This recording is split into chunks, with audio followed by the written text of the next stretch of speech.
Eh ben, bonsoir à tous. Moi, je suis Laura, Laura de l'entreprise Généalogie, organisme de formation. Nous sommes 3 associés dans cet organisme de formation. Notre thématique, c'est la conduite du changement au travers 2 axes, le management et la qualité relationnelle. Nos outils pour travailler justement sur du management, c'est l'approche systémique. On va en parler un petit peu, mais ce n'est pas le sujet d'aujourd'hui, et aussi les neurosciences. Neurosciences, c'est quoi? C'est le langage du cerveau. Notre cerveau nous parle tous les jours. On ne comprend pas tous les jours ce qu'il nous raconte, et tant mieux. Ce que je veux dire par les neurosciences, c'est déjà, c'est vrai qu'on a des difficultés à comprendre ses réactions. Alors, comprendre les réactions des autres, forcément, c'est toujours un petit peu complexe. Donc ça, c'est notre spécificité, c'est la complexité de l'être humain qui peut être aussi passionnante. Nous intervenons dans différents secteurs d'activité. Je vous en donne quelques-uns. Le transport, la SNCF, les entreprises de services, la grande distribution. Plus récemment, les EHPAD, les plateaux téléphoniques. Bref, des publics très différents et pour autant des problématiques qui sont sensiblement les mêmes, puisque la problématique essentielle, ce n'est que de la relation humaine, la communication. J'ai tendance à dire que lorsque vous mettez 2 personnes l'une en face de l'autre, les problèmes peuvent démarrer. Voilà. Merci Laura. Merci Laura. Et du coup, je me présente pour celles et ceux que je ne connais pas. Pour ma part, Benjamin Marin, je suis donc directeur de la communication d'Extia, que j'ai rejoint en 2014, donc ça fait un petit peu plus de 10 ans.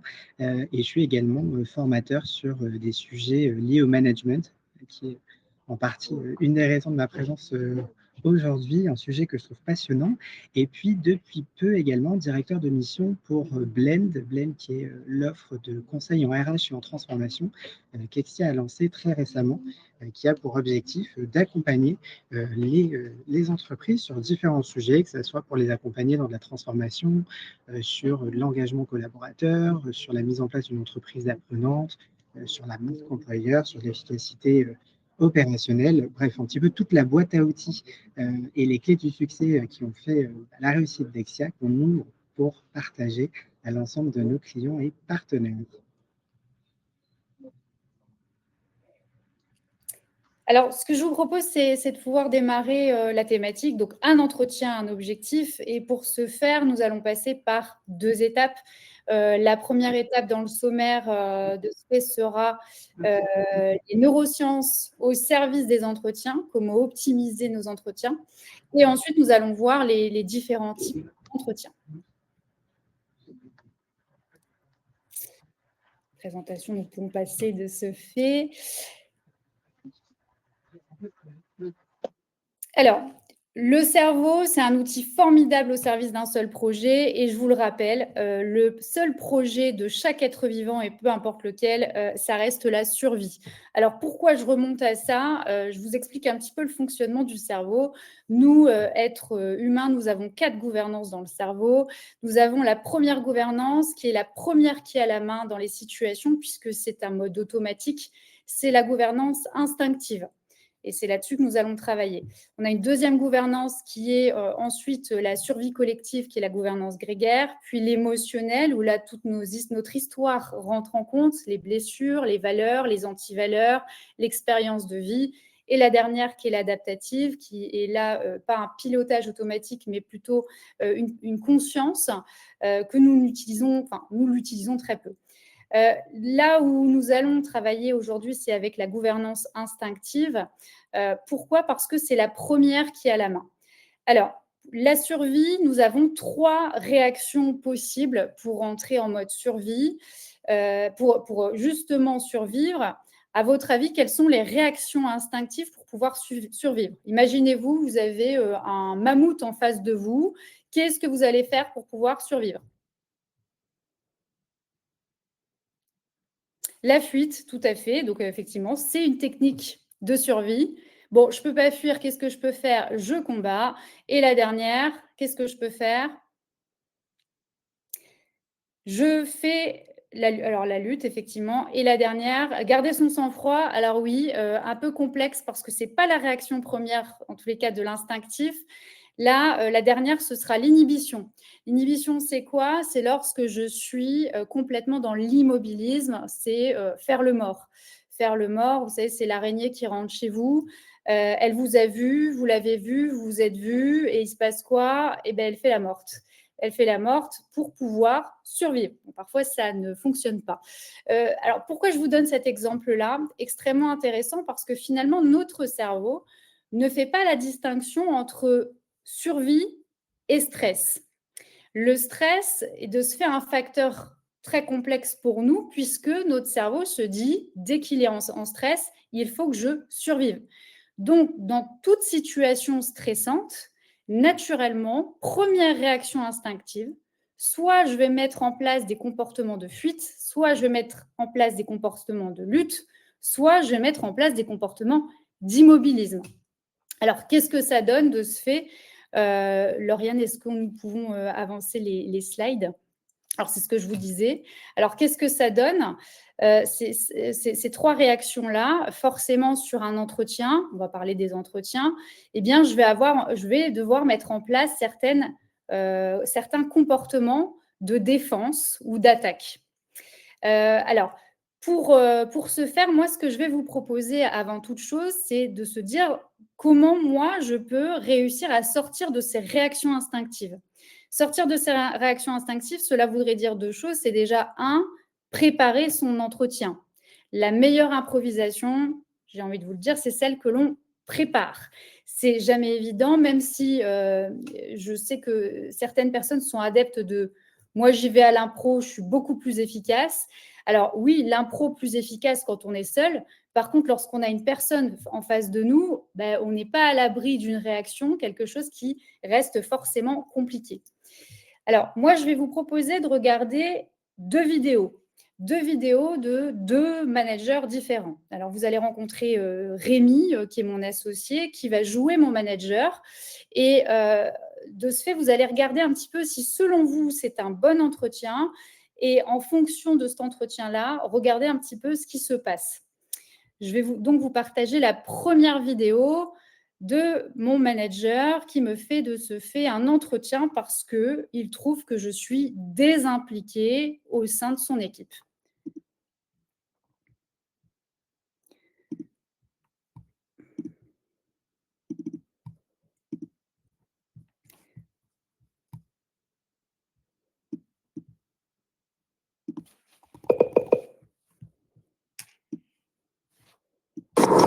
Bonjour Laura. Bonjour.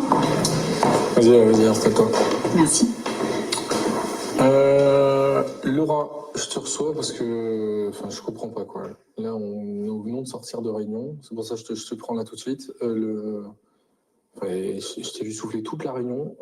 Tu as une attitude qui est hyper nonchalante avec tout le monde. Ça veut dire quoi, nonchalante? Nonchalante, t'arrêtes pas de souffler, t'as le regard noir, tu réponds pas quand tes collègues te parlent. Ok, d'accord. C'est pour ça que tu me reçois, parce que j'ai le regard noir selon toi. Non, c'est pas une question de regard noir, je vais être clair, Laura, tu pourris l'ambiance dans l'équipe. Franchement. Je pourris l'ambiance dans l'équipe. Ouais. Okay. T'as pas l'impression, toi? Non. Tout va bien, il n'y a pas de problème. Si, il y a un problème. Attendez, vous nous en demandez toujours plus. Ouais. C'est tout le temps plus. Les objectifs, c'est ça monte. Ok. D'accord. Et c'est moi qui fais la gueule, c'est de ma faute. Ouais, donc c'est pour ça que tu boudes en fait. Non, mais je boude pas. Mais de où vous permettez de dire que je boude? Souffler, regarder, tu boudes. Franchement, tu boudes. D'accord, ok. Ouais. Okay. Et non, mais je te le dis parce que moi je trouve ça insupportable et c'est un comportement qui est inadmissible dans le cadre de l'entreprise.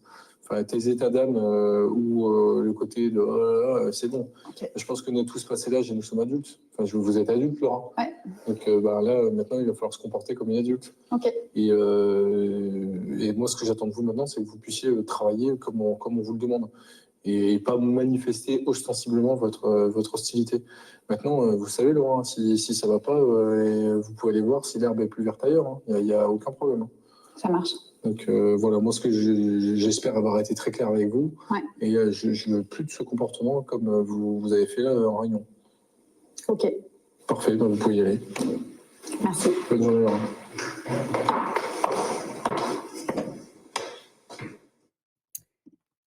Alors, qu'est-ce que vous avez pu remarquer dans cette vidéo?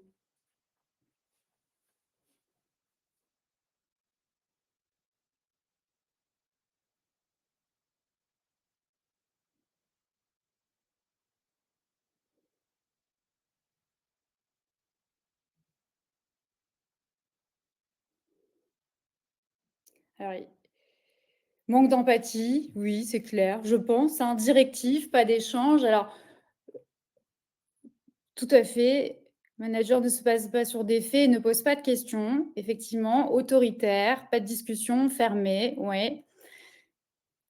Très bien. Alors, ce que Rémi, mon manager exceptionnel, fait, c'est que effectivement, Rémi est dans ce qu'on appelle aujourd'hui, dans quelle réaction instinctive face à moi?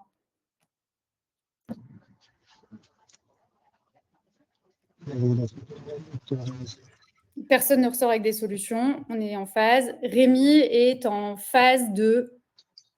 Caroline est en train de taper. Effectivement, dans l'attaque, Rémi est dans l'attaque. Alors, nous allons voir un petit peu pourquoi Rémi est dans l'attaque.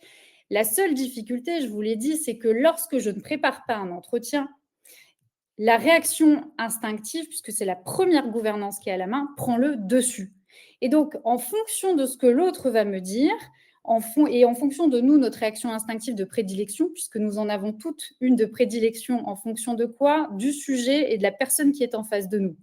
Eh bien, naturellement, l'entretien devient complètement inefficace. Là, si je reprends la diaporama sur parents, adultes, enfants, je vais faire rapidement de l'analyse transactionnelle. Rémi va se comporter avec moi en management plutôt directif, normatif. Lorsque j'ai une personne qui va se comporter en normatif avec moi, c'est-à-dire plutôt à me donner une leçon, hein, naturellement, moi, je vais avoir un comportement d'enfant. Enfant, il y a 3 types d'enfants qui se réveillent en fonction de ça. Vous avez l'enfant rebelle. Alors lui, il ne faut pas trop se le choper, hein.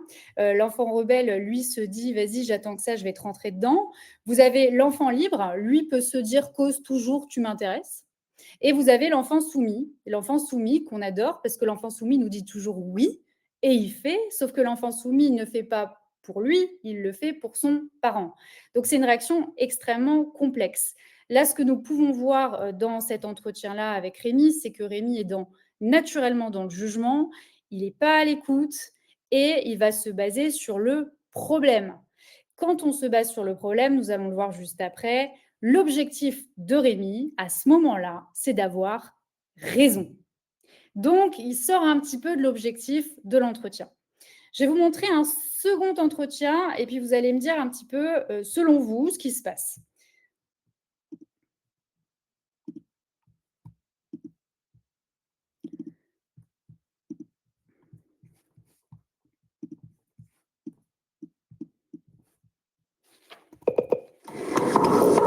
Oui. Bonjour. Ah, salut Laura. Ça va? Ça va? Ouais, nickel. Bon Laura, je te reçois. Bon, on m'a aussi demandé de te recevoir, donc voilà. Bon, allez, ça fait quand même 4 retards, hein, franchement. Oui. Après, tu le sais, je te l'ai expliqué. Ouais. Tu sais, ma voiture, j'ai eu un problème de voiture, j'ai dû changer de voiture. Ouais. Crevaison sur l'autoroute, enfin voilà, tu connais, t'as déjà eu ça en plus, non, tu m'en as parlé. Non, mais... Et ouais, donc c'est un peu galère en ce moment. Ouais. Non, moi j'ai pas de problème, c'est pas... Non, mais je sais bien. Tu vois, c'est 1 fois, 2 fois, 3 fois, 4 fois, bon... Ouais. Non, mais tu comprends aussi. Ah ouais, non, mais je me doute, je sais que tu peux rien. T'imagines bien quand t'es en galère de voiture, compliqué, hein. Non, mais ouais, non, mais je sais. Mais c'est pour ça, il faut quand même que je te le dise, c'est important. Ouais, t'as raison. Bon, je compte sur toi pour... Ouais, mais c'est bien que tu me reçoives parce que justement, en fait, je vais avoir un petit souci, je te le dis hein, quand même. Ouais. À mon avis, je vais être encore un peu en retard. Voilà. D'accord. Je te le dis. Ok. Parce qu'en plus de ça, j'ai un problème de nounou. Ok. Ma nounou, j'ai dû changer de nounou et là, t'imagines, toi aussi, t'as des enfants. Ouais. Quand tu changes de nounou, c'est un peu compliqué. Hein. Ouais, non, c'est galère. Donc, tu vois, le temps de s'installer, le temps de bien la connaître, de connaître ses habitudes, c'est un peu galère, quoi. Ah bah, c'est gentil de prévenir. Bah oui, oui, oui. Non, mais c'est parce que c'est toi. Hein. Ah bah non, mais je sais, mais j'apprécie le fait que tu me préviennes et que tu puisses me dire les choses. C'est parce Ouais, qu'on sait qu'avec toi, on peut parler de tout. Ouais, bah ça c'est cool. Ouais. Bon, bah, parfait. Bon, bah, je compte sur toi quand même pour limiter, pour qu'on ait... Oui, non, mais tu sais, au pire, ce sera 10 minutes. Et c'est tout. Après, je prends mon poste Ouais, pas plus, hein. et je rattrape le soir. Ouais, bon, ça c'est Je fais super. ça. Bah nickel, tu vois, j'apprécie les gens qui viennent avec des solutions, Bon, ça c'est cool. C'est super. Eh ben parfait. Ouais, top. Allez. Bon, à tout à l'heure. Bonne journée Laura. Merci, hein, Salut. toi aussi. Salut Rémi. Alors, je vais arrêter le partage. C'est bon. Alors, attendez. Je coupe la vidéo. Voilà. Alors, selon vous, alors j'ai vu, hein, je remercie Adrien. Oui, là il est clairement dans la fuite managériale. Alors oui, il y a de l'empathie, mais c'est pas tant de l'empathie. Là, Rémi est dans quoi? Il est dans la sympathie. Très différent de l'empathie. Là, l'objectif de Rémi, c'est quoi? Selon vous, c'est quoi son objectif lorsqu'il démarre son entretien?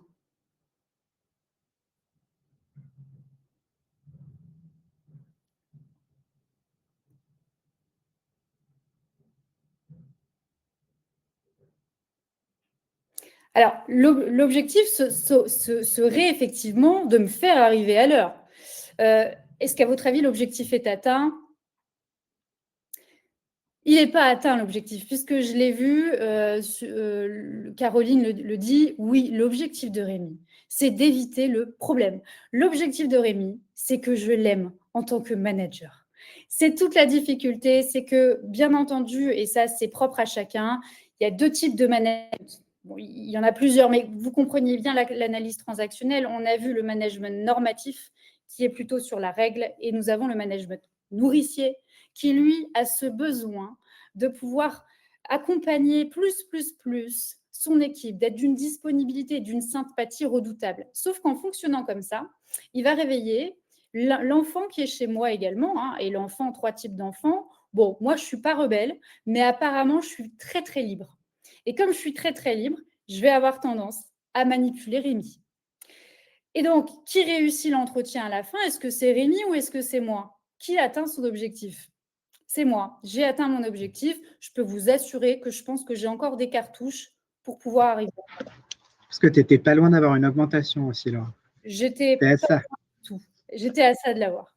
Alors, Lauriane, est-ce qu'on peut reprendre le PowerPoint? Alors, de ce fait… Ouais, c'est bon, Laura. Ouais, super, merci Lauriane. Donc, nous allons voir la slide juste après. La slide juste après, de ce fait, je vous explique un petit peu les objectifs biologiques de la fuite, de la lutte. Et l'inhibition, nous allons très peu en parler parce que l'inhibition, c'est lorsque mon cerveau ne trouve plus de solution. Et lorsque mon cerveau ne trouve plus de solution, là, je suis vraiment dans un immobilisme terrible. Et lorsque je suis dans un immobilisme terrible, la seule solution que mon cerveau peut trouver, c'est de changer de projet. Pour la fuite ou pour la lutte, la fuite, moi, mon but, c'est d'échapper à mon prédateur. Donc là, Rémi, on le voit, son but, c'est d'échapper à l'entretien parce que c'est ça le prédateur. Alors, son intention profonde, c'est d'éviter la confrontation, c'est de ne pas décevoir, c'est de protéger son image de manager incroyable et c'est de minimiser le danger. En faisant ça, vous allez avoir des phrases qui viennent très, très régulièrement. Je vous donne des exemples pour la fuite. Lorsque vous utilisez le « on va fonctionner comme ça », écoute, c'est l'entreprise qui décide de fonctionner comme ça, donc moi, je te reçois. Là, je suis naturellement dans la fuite parce que j'ai tendance, c'est complètement inconscient, à me déresponsabiliser du problème. Lorsque j'emploie aussi le conditionnel, ce qui serait chouette, Laura, c'est que tu arrives à l'heure. Si j'emploie le conditionnel, forcément, je ne me positionne pas. Ou alors de minimiser les choses. Vous savez, en plus, c'est très ch'ti, ça, c'est d'ajouter des petits atouts. Écoute, Laurent, on va faire un petit point. Comme ça, on pourra prendre un petit temps pour pouvoir échanger ensemble. Lorsque je suis là-dedans, naturellement, et c'est complètement inconscient, j'ai tendance à mettre en place une réaction instinctive de fuite. Pour la lutte, là, Rémi, premier entretien, premier manager, a voulu détruire son prédateur. Pour détruire son prédateur, lui, ce qu'il veut, c'est reprendre le pouvoir, contrôler la situation, neutraliser la menace, qui est moi, et donc surtout, avoir raison. Ça, c'est extrêmement important pour la lutte, c'est de défendre ses convictions. J'ai besoin d'avoir raison. Forcément, je vais avoir plus tendance à être dans le jugement, à parler sur l'autre que parler à partir de moi. L'inhibition, là, mon objectif, c'est je ne suis pas là. Je disparais complètement des yeux de mon prédateur. Et donc là, mon objectif à moi, c'est de me protéger, d'éviter de prendre la place et attendre que ça se passe. C'est ce que vous pouvez voir, et notamment dans le milieu éducatif, nous avons tous eu des professeurs qui sont passés peut-être par ces phases-là. Et donc, la phase de la fuite, la phase de l'inhibition, c'est le professeur qui subit complètement son ami. La difficulté, c'est que forcément, j'ai tendance à me faire complètement écraser. Bon, quelques postures avant pour réussir à son entretien. Forcément, je vais vous donner quand même une règle en neurosciences. Je ne peux pas changer l'autre. C'est impossible de changer quelqu'un. Par contre, ce que je peux faire, c'est déjà me changer moi pour ensuite changer la relation. Alors, changer soi profondément, ça prend énormément de temps, mais en tous les cas, changer sa qualité relationnelle. Lorsque j'ai tendance à être plus dans la fuite, là, c'est un gros travail de positionnement. Changer tout son conditionnel par des verbes d'action, par du positionnement. J'ai besoin de. Ce que je te propose, c'est. Et de recentrer perpétuellement l'entretien, puisque la personne a tendance à aller nous chercher vers son objectif à lui. Donc, de recentrer, de reprendre la main sur écoute, je comprends ce que tu me dis, et aujourd'hui, le sujet, c'est celui-là. Pour la lutte, là, jamais réagir à chaud.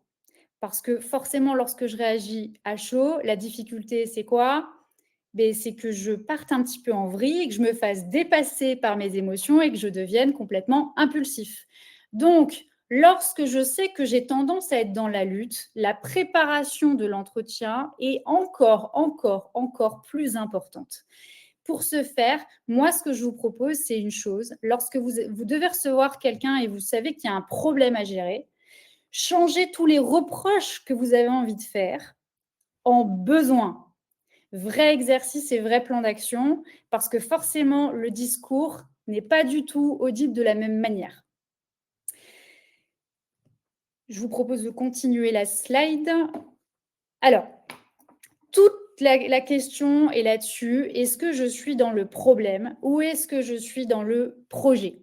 Lorsque j'ai quelqu'un de démotivé, si je prends quelqu'un en entretien sur la démotivation, est-ce que je suis dans le problème, soit d'avoir raison, soit d'être apprécié, ou est-ce que je suis dans le projet où je me dis avec quoi je veux partir à la fin de mon entretien ? Ce qui est complexe, c'est que naturellement, le cerveau au démarrage, il a tendance à voir la difficulté puisque c'est sa réaction instinctive. Quand il voit la difficulté, il est en mode soit défense, soit je me protège. Sauf que lors d'un entretien, si j'ai besoin d'exposer ma vérité, il faut savoir qu'un entretien, nous sommes deux, et l'autre aussi a besoin d'exposer sa vérité. Je vais vous donner un exemple très concret. Je travaille avec les magasins boulangers. Et je vais vous donner un exemple sur un magasin boulanger. Un directeur avait décidé de mettre en place un stand d'overboard. Un stand d'overboard, je ne sais pas si vous êtes déjà monté dessus, mais c'est assez instable. En mettant ce stand en place, forcément, il embauche des démonstrateurs pour faire cette démonstration.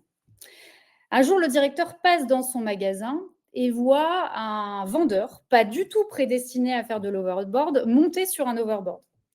Donc, le vendeur en question se débrouille extrêmement bien. Donc, le directeur ne dit rien et s'en va. 3 jours après, ce vendeur qui se débrouille extrêmement bien fonce dans une télé avec l'overboard et casse la télé d'exposition. À votre avis, quelle est la réaction du directeur ? Réaction du directeur, ça pourrait être quoi ? Il m'a cassé ma télé. D'accord ? Donc, je suis victime de lui. Donc, c'est moi qui ai raison. Donc, je le vire. À votre avis, quelle est la réaction du vendeur ? Ce serait quoi sa réaction ? C'est pas ma faute. Bah oui, pourquoi c'est pas Les sa faute ? douanes. Et pourquoi ce serait pas sa faute ? Parce qu'il savait comment est-ce qu'il fonctionnait. Il l'a vu faire de l'overboard à l'intérieur. C'était à lui d'anticiper. Donc, lui, ce qu'il va dire, c'est « Attendez, moi, on ne m'a jamais rien dit, donc je continue ». qui a raison, qui a tort, là, on peut se faire un entretien qui dure des heures et des heures. Et c'est ça la complexité, c'est d'être dans le problème. Sachez une chose et gardez ça en tête, lorsque vous recevez quelqu'un et que vous êtes dans le problème, c'est votre problème à vous. L'autre en face a naturellement son problème à lui. Donc, si c'est pour débattre de qui a raison ou qui a tort, forcément, je vais rentrer dans l'émotionnel. Il y a une brique tout là-haut qui est extrêmement compliquée à casser, c'est la notion d'ego. Et quand je me dis que j'ai raison, alors là, c'est terminé. L'ego sert à quoi? Il sert à blinder ses convictions. J'ai raison. La notion de projet, forcément, c'est tout autre. C'est de transposer le problème en projet. Le problème, c'est quoi? C'est la télé cassée. Le projet, c'est quoi? Ça pourrait être quoi? Si je reçois mon collaborateur plus tard, qu'est-ce que ça pourrait être?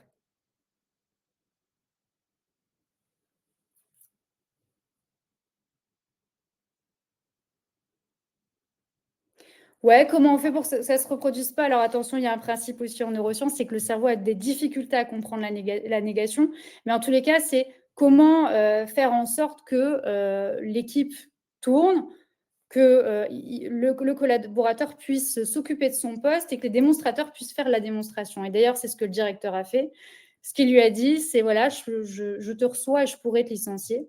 La seule chose, c'est que si je te licencie, je me licencie. Parce que moi, il y a 3 jours, je t'ai vu, je t'ai rien dit. Donc aujourd'hui, nous sommes partie prenante du résultat. Moi, ce que je te propose, et aujourd'hui, le projet, c'est quoi? C'est sur ce sur quoi tu t'engages à partir de demain. Là, forcément, toute autre posture. Donc, gardez ça en tête. Ça, c'est quelque chose qui est extrêmement fort, en tous les cas, pour moi, tant dans ma vie privée que ma vie professionnelle. C'est quoi le problème? C'est quoi le projet? Le problème, forcément, je vais être dans l'émotionnel. Le projet, c'est ce qui nous tient dans une relation, c'est ce qui nous tient avec notre équipe, c'est ce qui nous tient dans notre professionnel. Nous allons arriver sur la slide prochaine. C'est justement je vais vous faire un petit parallèle entre 2 façons de mener un entretien. Première façon de mener un entretien, c'est de voir, d'analyser les causes. Alors, si j'analyse les causes, forcément, je vais revenir sur ce qui s'est passé. Lorsque je reviens sur ce qui s'est passé, je vais recevoir mon collaborateur. Je vais vous donner un exemple. Une personne qui arrive en retard, question que je pourrais lui poser, donc fréquemment, est-ce que tu peux m'expliquer pourquoi tu es arrivé en retard? Est-ce que tu peux me dire, explique-moi pourquoi, qu'est-ce qui se passe pour toi?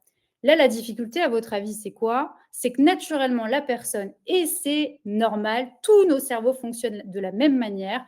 Lorsque vous avez quelqu'un à qui vous posez la question du pourquoi la personne va se justifier, se dédouaner et naturellement, c'est inconscient, mais va se victimiser. Et c'est normal. Je vais vous donner un exemple. J'ai un petit garçon qui arrive avec une mauvaise note. Si je lui pose la question et je lui dis « mais qu'est-ce qui s'est passé? Pourquoi tu as eu une mauvaise note ?» Qu'est-ce qu'il va me dire?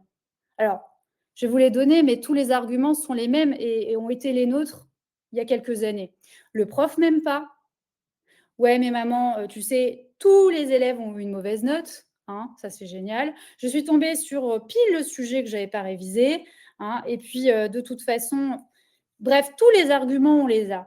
Le pourquoi à part se justifier et se dédouaner, il y a une forme d'immobilisme et d'inertie qui se met en place. Donc, il y a un blocage et une tension, puisque forcément, nous, ce n'est pas la réponse qu'on a envie d'avoir. Et c'est ça la difficulté. Lorsque vous allez poser le pourquoi vous savez exactement la réponse que vous allez avoir. Comme pourquoi tu as cassé la fenêtre? Pourquoi tu as cassé le carreau avec ton ballon? Je n'ai pas fait exprès. Et là, on s'énerve. Blocage et tension parce qu'on se pose la question, mais pourquoi il me répond ça? Il me répond ça parce que j'ai posé une question qui amène la justification.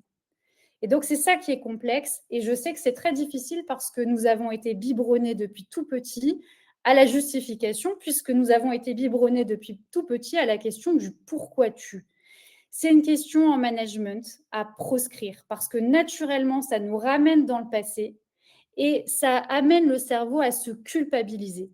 Première réaction instinctive du cerveau, c'est de se dédouaner et donc de se justifier. Donc, ça crée des blocages et de se faire une forme d'inertie. Résultat, qui a la vérité? Bon, je vous l'ai mis entre parenthèses, c'est moi. Hein. Bon, il n'y a pas de changement. C'est forcément la vérité, elle est pour celui qui l'aimait. Mais nous avons tous une vérité en fonction du fait divers. D'ailleurs, c'est pour ça qu'on n'est pas d'accord sur plein de choses. Donc, en entretien, stoppons cette question-là. Moi, ce que je vous propose, c'est plutôt de déterminer l'objectif de votre entretien. Et c'est ça qui va être essentiel. Un entretien, un objectif, basé sur le présent et le futur. Forcément, la personne qui est en face de nous aura tendance quand même à nous ramener sur le passé. Oui, mais Laura, tu ne sais pas ce qui s'est passé. La dernière fois, c'est parce que. C'est pour ça que mes résultats ne sont pas bons. Ok, je comprends que tu aies vécu ça. Et aujourd'hui, ce n'est pas l'objet du tout de mon entretien. Moi, ce que je te propose, c'est plutôt de se dire comment nous faisons à partir de demain pour que toi, tu te sentes bien et que les résultats soient opérationnels. C'est ça qui m'intéresse. Donc, toujours recentrer, et ça, c'est un vrai exercice, c'est de recentrer sur le présent et sur le futur. Forcément, les questions changent. On n'est plus du tout sur le pourquoi tu, mais sur le comment nous. De quoi as-tu besoin pour avancer? Et forcément, on est 2 dans l'entretien. Et comme nous sommes 2, eh ben, il y a 2 parties prenantes. Ce que ça veut dire, c'est que chacun a une réponse à son niveau. Un entretien, si je lui demande de bouger et que moi, en tant que manager, je ne propose pas d'accompagnement, ben, ça voudrait dire que, encore une fois, c'est de la faute de quelqu'un. C'est lui le problème. Or, la co-responsabilité, c'est ça. Chacun a une réponse à donner à son niveau pour faire avancer dans l'entretien. Là, il y a un engagement et donc nous allons travailler sur un changement et sur des plans d'action. Réussir nos entretiens, je vais vous donner quelques clés. Je vais donner la main, je vais passer la main à Benjamin pour qu'il puisse vous expliquer un petit peu les entretiens dans le cadre de Extia.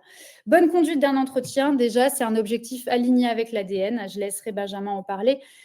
Une préparation extrêmement solide, c'est-à-dire que déjà, je me pose la question, quel est le problème? Comment je le transpose en projet? Nous allons le voir juste après. Problème, j'ai un désengagement. Mon projet, c'est quoi? C'est de clarifier la relation, c'est de clarifier l'implication de la personne et c'est de clarifier mon accompagnement avec elle. Une posture adulte-adulte, arrêtons de parler en on ou en tu. Je vous invite et je nous invite, parce que je vous assure que ce n'est pas évident, de parler à partir de soi. Ça change complètement la donne. Et de parler en nous, c'est beaucoup plus engageant et moins déresponsabilisant. Si je dis, ah bah oui, mais tu sais, on m'a dit de te recevoir, c'est qui on? Extrêmement complexe parce que je me déresponsabilise. Je prends le courage de dire, je fais cet entretien et ce que je te demande, c'est, et ce que je te propose, c'est. Un recentrage permanent sur le présent. Je vous assure que c'est la clé.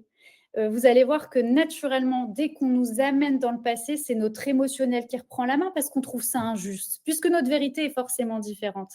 Recentrez quoi qu'il arrive sur le présent.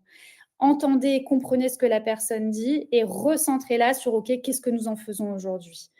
Questionnement orienté, toujours solution. Écoute active et reformulation. Lorsque vous avez des phrases assez longues, pensez à vous arrêter, reformuler ce que la personne vous dit. Et alors ça, c'est quelque chose qui est extrêmement important pour moi, clarifier les mots fourre-tout. Lorsque une personne vous dit, bah voilà, moi, ma valeur importante, par exemple, c'est la cohésion d'équipe et j'ai besoin d'une cohésion d'équipe. Creuser, qu'est-ce que ça veut dire une cohésion d'équipe pour la personne? Peut-être que vous n'avez pas la même définition de la cohésion d'équipe. Donc, creusez les mots fourre-tout qui, pour moi, sont la cohésion, le respect, la bienveillance, finalement, toutes les valeurs qui sont fortes et incarnées dans les entreprises. Mais il y a une vraie distinction à faire entre valeurs et croyances. Tout le monde a les mêmes valeurs. Je ne sais pas si vous avez déjà entendu quelqu'un qui vous dit « Moi, ma valeur profonde, c'est l'irrespect ». Moi, jamais. Moi, jamais j'ai entendu quelqu'un me dire ça. Parce que tout le monde se dit respectueux. C'est qu'est-ce que nous mettons derrière le respect. Là, il y a quelque chose à faire. Donc, creusez les mots fourre-tout. Engagement réciproque, encore une fois, partie prenante, nous sommes 2. Sur quoi la personne s'engage, mais sur quoi moi, en tant que manager, en tant que chef d'équipe, je vais m'engager dans l'accompagnement. Avec plan d'action structuré, délai, hyper important. Hein. Si c'est pour, et nous le savons, hein, quand nous recevons quelqu'un et nous lui disons, écoute, nous allons nous revoir dans 1 mois, on peut le revoir 3 à 4 mois plus tard. C'est possible. Donc, moi, ce que je vous propose, c'est de fixer un délai et ensuite partager et valider ensemble. Benjamin, je te laisse la main. Je te remercie, Laura. Ce qui me semblait intéressant de souligner, par rapport à tout ce que Laura venait de présenter, et puis sur le thème d'aujourd'hui, sur l'entretien comme levier de management efficace, c'était également que ces entretiens-là, tous ces moments qui sont au final des moments privilégiés, hein, quand on est comme ça en one-to-one avec son manager ou avec son manager, ces moments privilégiés, c'est aussi une manière et un levier fort pour diffuser, pour incarner et pour faire vivre la culture de l'entreprise, la manière dont on va aborder ces entretiens. Et Laura, tu parlais très justement de se focus sur le projet, sur l'objectif. Tu dis, voilà, choisir son projet, choisir son objectif. Ce qui est intéressant, c'est de se dire comment est-ce que je choisis mon projet et mon objectif en ayant en tête aussi la culture d'entreprise dans laquelle j'évolue et comment est-ce que chacun de ces entretiens, tu nous as présenté plusieurs options, vont venir à chaque fois renforcer et illustrer ces pratiques.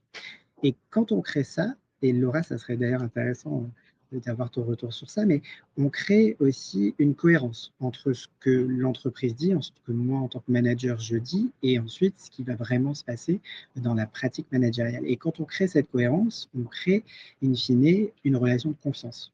C'est cohérent, les voyants sont verts, on m'explique que j'ai le droit à l'erreur, par exemple, et si jamais je me retrouve sur un entretien de recadrage parce que je suis sorti du cadre, etc., on va se concentrer, comme tu disais, sur le présent, le futur, et on ne va pas revenir et refaire le match 15 fois sur mon erreur, ou on ne sera pas dans un entretien sanction. En revanche, on va vraiment se projeter sur comment faire en sorte que pour les prochaines, on soit dans une posture de réussite, on revienne dans le cadre, etc. Et donc, c'est toujours intéressant de se dire comment est-ce que je peux utiliser ces entretiens comme un levier pour aligner ma culture avec mes pratiques managériales.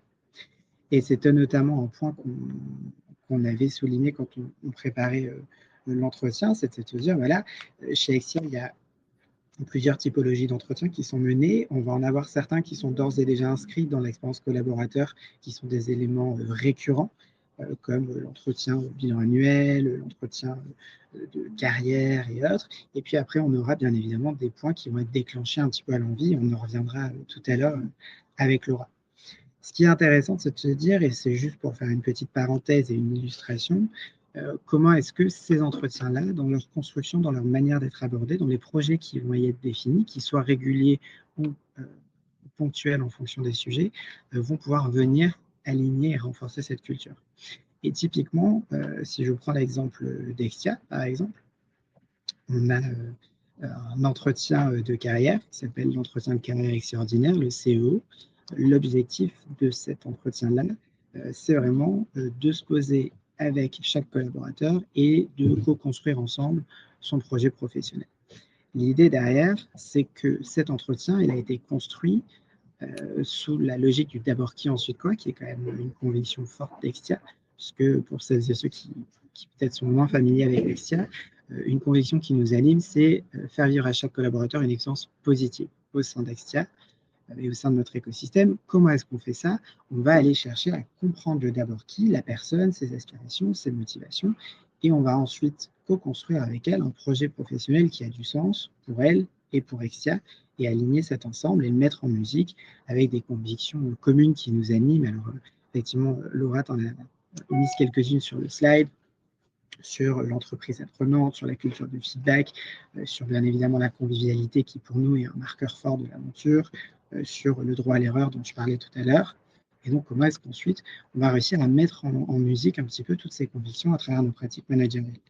Et donc, typiquement, cet entretien de carrière, toute la première partie de l'entretien, elle est très orientée sur le d'abord qui, et elle est d'ores et déjà construite, et le projet et l'intention, c'est d'aller réussir à comprendre les leviers motivationnels de la personne qu'on a en face de nous, d'aller chercher, comprendre ses soft skills, d'aller comprendre un petit peu qui elle est, comment elle fonctionne, de l'accompagner également dans sa propre compréhension. Et ensuite, une deuxième partie qui est très orientée sur comment est-ce qu'on va t'accompagner, faire en sorte de construire ce projet professionnel, les formations dont on peut avoir besoin, les évolutions, etc. Et dans la construction et dans l'approche même de l'entretien, on va essayer de venir renforcer justement cette culture d'entreprise qui est la nôtre. Pour faire peut-être le parallèle avec un autre entretien, on parlait avec Laura des entretiens de suivi. Typiquement, ça, c'est des entretiens qu'on a voulu sacraliser à travers un programme qu'on appelle le triple suivi. Alors pour tous ceux qui font partie d'Exia, c'est un programme qui est très familier pour vous.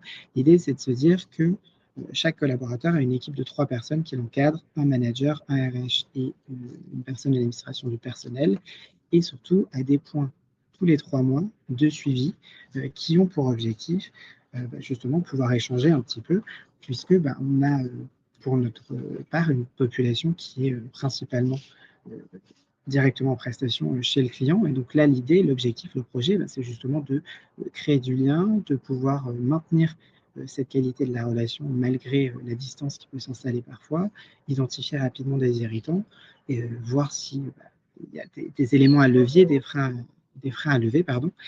Et l'idée, c'est aussi de se dire, voilà, on est dans une culture du bien-être et de la performance, et donc sacraliser ces points de suivi. C'est aussi une sécurité psychologique de se dire tous les 3 mois, je sais que je vais avoir un point, etc. Je vais pouvoir aborder ces différents sujets et ça permet de prendre un entretien managérial et de l'inscrire dans une expérience collaborateur qui va refléter à la fois la culture de l'entreprise et qui permet aussi de créer un cercle vertueux et cette fameuse confiance entre les collaborateurs.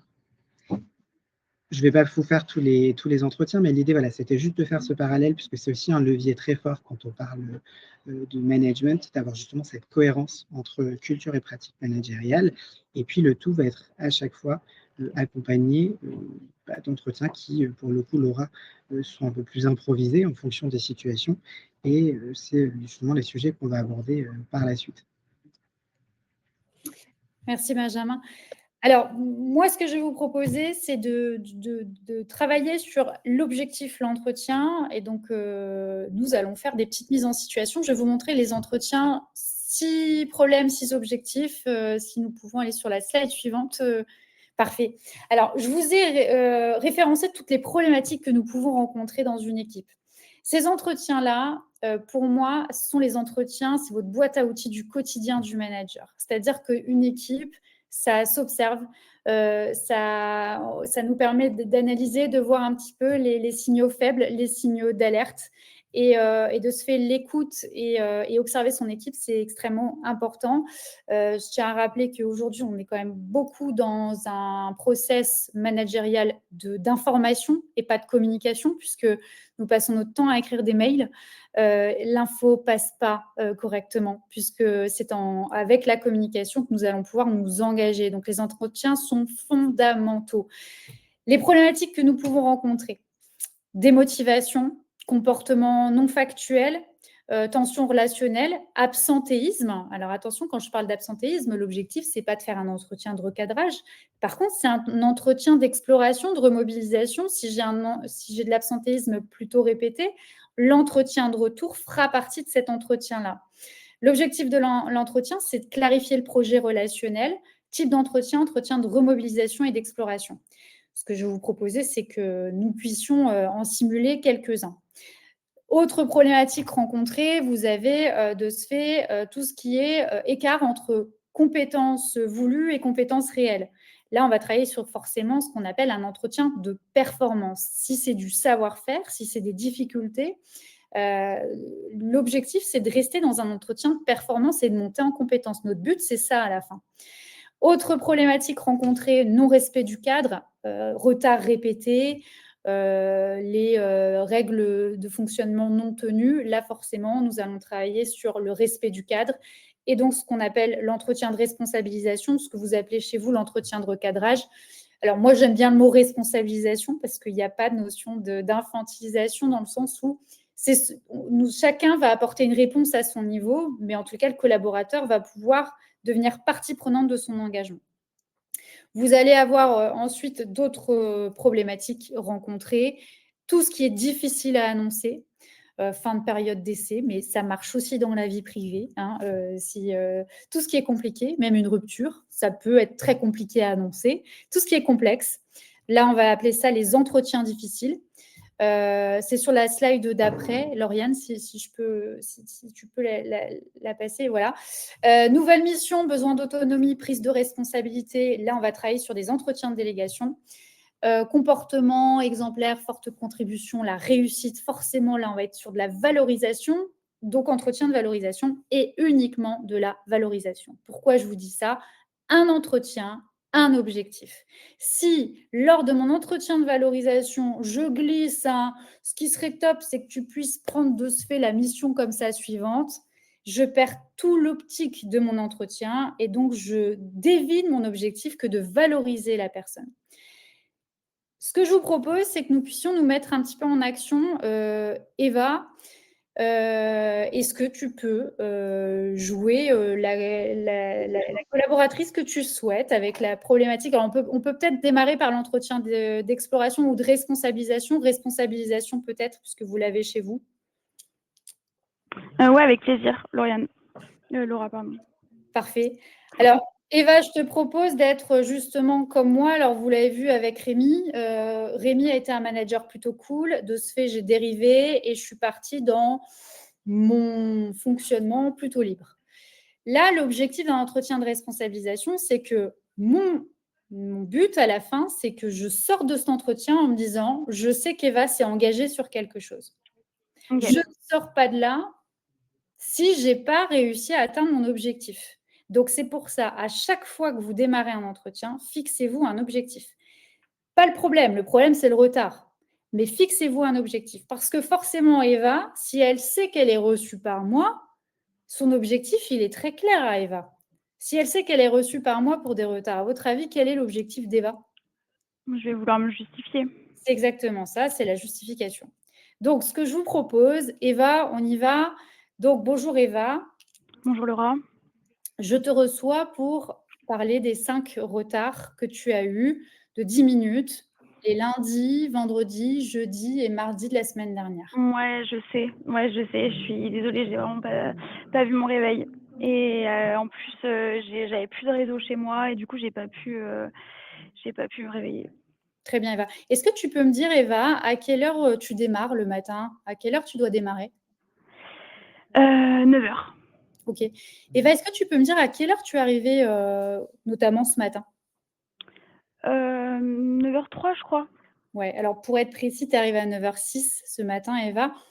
Et ce n'est pas le sujet. Aujourd'hui, tu comprendras de ce fait ce pourquoi je te sois et ce pourquoi ce n'est pas tolérable pour moi. Et donc, moi, Eva, je vais te poser une simple question. Sur quoi tu t'engages à partir de demain, Eva? Parce que ce ne sera pas possible de continuer ainsi. Oui, je comprends. Non, bah oui, je comprends, bien sûr, je vais faire des efforts et je m'engage à bien sûr être à l'heure les prochains jours. Ok. Quand tu dis à l'heure, c'est quoi l'heure pour toi à partir de demain, Eva? Qu'on soit en clair, hein, toi et moi, qu'on soit... Ouais, bien sûr, bah, c'est 9h. Ok, très bien. Donc, je compte sur toi, Eva. D'accord. Oui. Et moi, ce que je te propose, c'est que dans 15 jours, on se fasse un petit point justement sur la suite de cet entretien-là. Ça te va? D'accord. Ouais, très bien, ça marche. Écoute, Eva, je te souhaite une très bonne journée. Merci Laura. Alors, qu'est-ce qui s'est passé? Entretien de responsabilisation. Finalement, responsabiliser, c'est l'autre qui doit vous amener les réponses. Moi, j'arrive à l'heure. Eva, apparemment, une difficulté à arriver à l'heure. Donc là, l'intérêt pour moi, en lui posant la question, finalement, je fixe très rapidement le factuel avec elle et ce n'est pas moi qui lui dis. Je ne lui dis pas, écoute Eva, tes horaires, c'est ça et ça. Le fait de démarrer avec une question factuelle, en demandant à l'autre à quelle heure tu dois démarrer, enfin, quels sont tes horaires de travail, et ensuite, à quelle heure es-tu arrivé? Forcément, c'est la personne qui se responsabilise elle-même et ce n'est pas moi qui la responsabilise. Ça, c'est toute l'action de cet entretien de responsabilisation. Bien entendu, Eva, ce qu'elle a tenté de faire, c'est se dédouaner, se justifier. Ne rebondissez pas. Ou alors, entendez, parce qu'elle ne l'a fait qu'une fois, elle aurait pu le faire beaucoup de fois dans mon entretien. Je comprends ce que tu peux vivre et aujourd'hui, on est là pour apporter des solutions. Qu'est-ce que tu fais et sur quoi tu t'engages à partir de demain? D'accord? Ça, c'est un entretien de ce fait qui est extrêmement intéressant pour pouvoir engager la personne. Ce qui marche sur tout ce qui est de l'ordre du factuel, contrat de travail, convention, etc. Ce que je vous propose, alors je vois une question de Paolo et j'en profite. Est-ce que le compromis de partir 10 minutes plus tard le soir pour compenser les 10 minutes de retard reste un bon compromis? J'ai envie de vous dire que ça dépend du projet. Si dans votre projet, c'est important d'avoir une personne le soir, pourquoi pas? Si ce n'est pas le cas, non. Si ce n'est pas le cas, non. Je pense que c'est ça qui est important, c'est de pouvoir se positionner en disant: «Écoute, les horaires et en tous les cas, là où j'ai besoin de mon équipe, c'est le matin». Et d'ailleurs, ça répond au planning que nous nous sommes fixés ensemble. Donc tout dépend encore une fois le projet. Ne tombons pas dans le problème, restons focus sur le projet organisationnel et relationnel. On se fait un petit entretien d'exploration sur la démotivation pour faire le lien avec, la façon dont Rémi m'a reçue tout à l'heure. Donc là, le OK. sujet, oui, Rémi m'a rapidement frustrée, c'est vrai. Donc je commence. Eva, bonjour. Salut Laura, bonjour.